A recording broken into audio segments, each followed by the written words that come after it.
Ah. Yaro wakanzvira yatozongofa shiri. Shiri yozongofa. But iyo time dziripo 22 minutes. Aiwa intengo. Wangu But we see wrong but aba but aiwa ndinotopeta. Ngorobejera. Ah, ndinotopeta. But ngatoone boza ana teve timatindo areda na vhiro natozongodzora kauzosho kuti ngozvikuita sei. Ah, sema wadzora. But shiri inozongofa taura. Shiri inozongofa aiwa. Zvimwe tingataure shiri inozongofa. But painter kurwayo bhora una chikrosi charwa. Ndichokugona chamwe. Azvitadziki. Zvitadziki. Hakuna shiri inozongofa. Vana ngozoti inozongofa shiri inotongofa. Ndingora yangofa. Ya, but ngatoona ngofangodzora. Granite minutes ona kongotema. Bamunini maswera. Please maswera zini.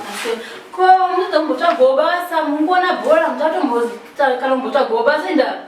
Please nangoti ngono bhora ngori bhora. Ayo mazvese bhora hayo ndipei mbori moti ndimboisa ziwe kuti ndanga ndichiona bhora every day. Ndiuza. Bhora soda. Maranza. Bo. Zeka please. Yoro around rako. Awabo. Mwana mutsva gobasa here. Because mabasa ndinotsvaga even kumafoni but inoti zvinhu zvakangooma so mabasa asikwani. Aiyo Bamunini une mwedzi watopera mungona pabhora ndingona bhora. Njeta plan ngotry but ndinenge kuapply pafoni mona. Kuapply pafoni but njeta plan. Sure.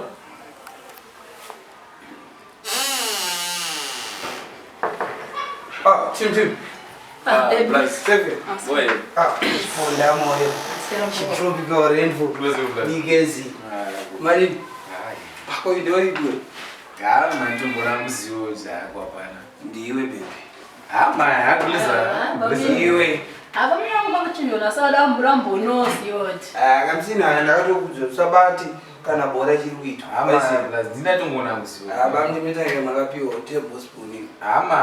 Unamona chinhu ndatingona kirome zivo kuti ndakati adambono zivo. Aiwa. Ndakira ndikachinja. Kainda akaseya. Yawina. Ndagara chikudzai. Vatinezi vanokana. Ana bibiseo butsa. Inda. Tekera tonenda kusustaina. Eva mwana. Wala nombiga. Ukosewo basi. Bolato Bamunini. Abona nchimanya kanchimira zikagame ngeinternet sora ndazokaona. Ingana ndozvifunga zvebhora chimbori basa nazvo. Bamunini munopera mvena bhora. Munopera mvena bhora. Ndopona chona bhora. Unopona na bhora. Saka ramaona ndeibwe inonzika ndo yana Putin. Vanzi patuputu ya. Ndatotangoona nezuva mwana. Ndakagara ndakuzereka na bhora idambwa. Ndisipo zonozondudzawo zvafamba sei. Maybe chero mupora njono. Saka uva ngoma rimwe. Arimo arikupinda. I think irikupisa because Unozviona. Imwe shiri inozongofocus. Haitenopedza. Mando seva. Kule glass ndangoisa foni yanga. Tobaira. Ndaisa foni yanga chetu. Ayo munoenda kupa myself. Ego. Ai. Mwana wacho. Iwana perisi chwawa na kuruwa. Enda wazo.